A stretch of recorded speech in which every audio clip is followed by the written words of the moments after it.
You see this list, not a person won't tell me there's a quota system going on in the Super Eagles call-up list that nobody is talking about. If you look at this list, there are players that don't deserve to be in this list. Yes, I'll say that again. There are players that don't deserve to be in this list. Players like Sadiq Umar and Nathan Tella don't deserve to be in this list. Sadiq Umar barely has 4 goals for Valencia. 4 goals for Valencia this season. Yeah, of course, he moved to Valencia in January, but he has 4 goals. The whole season, 4 goals. Why Nathan Tella? In 2 years, Nathan Tella has had just 10 goals for Bayer Leverkusen. This season, 4 Bundesliga goals for Bayer Leverkusen, and he has found a way into the Super Eagles call-up list. Unfortunately for him, he picked up an injury and he had to be replaced. As at this morning, Nathan Tella has been replaced from the Super Eagles call-up list. 27-year-old Jordan TORUNARIGHA replaces Nathan in the Super Eagles 23-man list. So I'm wondering why a defender is replacing a forward player in the list. This should have been a straight-up replacement. Forward player for forward player. Cyriel Dessers for Nathan Tella. Simple as that. We all complained about the list as soon as it came out. Cyriel Dessers should have been in the squad. Over 20 goals this season and he's not in the list, and an injury happens. Instead of you replacing him with a striker, a forward player, you're replacing him with a defender. Why was Jordan not in the list in the first place?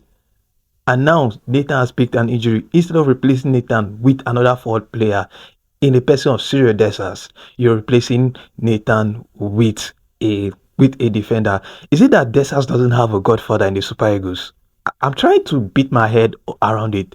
Does Dessers not have a godfather or what? Because I don't understand. He keeps on scoring for his club, Rangers. Over 20 goals. The best, if not the best forward player this season. The best Nigerian forward player this season, and he doesn't even make the final 23-man list. Because look at Sadiq Umar, like the stats are there. Sadiq 4 goals this season.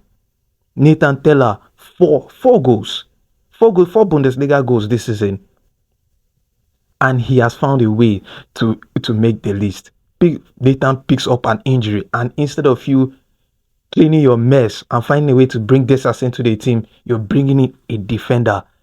Of course, Jordan is a worthy addition into the team.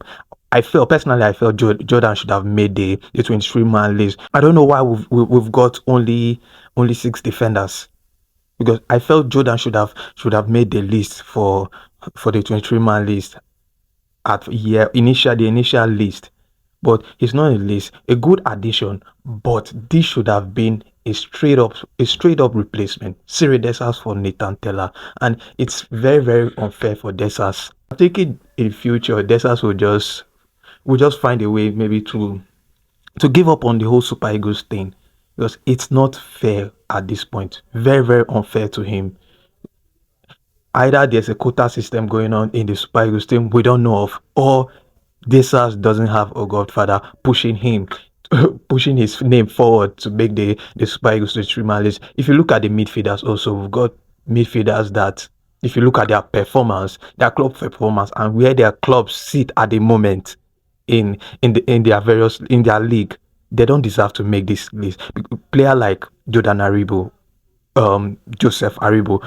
Why is Aribo ahead of Frank Onyeka in the Super Eagles squad? In the Super Eagles, why did he have to make the list ahead of Frank Onyeka? Why? I don't understand. ALHASSAN moved to US. I haven't even seen any of his games. And ALHASSAN made it into the list. When we've got top midfielder out there that are balling, we're putting in players into the Super Eagles based on quota system or whatever system they're calling it. Or players are getting it based because they've got godfathers. This is not right. If we're going to continue like this, qualifying for the World Cup is going to be difficult. Players need to be brought in on merit and on current form. We don't have anything against Sadiq. We don't have anything against Tella, but we need players players to be brought in based on current form, because it's not going to be good if we've got players that score for clubs and they don't make it to the call-up list, and at the end of the day, they will fail to qualify. It's going to be very, very embarrassing. Eric Chelle should make sure the NFF or no other person influences his team selection. And if unfortunately injuries are bound to happen, injuries happen. If a player picks up an injury, any of the players, we still got like this weekend to go before the players arrive at the camp. If any player picks up an injury, the replacement should be a direct replacement, not replacing. If a midfielder picks up an injury, replace that midfielder with another midfielder. If a striker or a forward player picks up an injury, you replace that player with another forward player. So I don't know what's going on with Eric Chelle and NFF, but this need to be talked about, and we'll continue talking about this call-up list until the game before the game against Rwanda, until maybe a couple of days before the game for Rwanda, because it's not looking good. Cyriel Dessers is being treated unfairly, and it's not good at all. It's not good, but it is what it is. But I'd like to hear your thoughts in the comment section. What do you think about the omission of Cyriel Dessers in the Super Eagles squad, and Tella picking up an injury and being replaced by a defender? I'd like to see your thoughts in the comment section. If you're new to this channel, don't forget to like and of course subscribe. Help us with 10,000 subscribers. So guys, I'll be back here again in a couple of hours to talk more on the call-up list. So guys, see you in the next one. Cheers.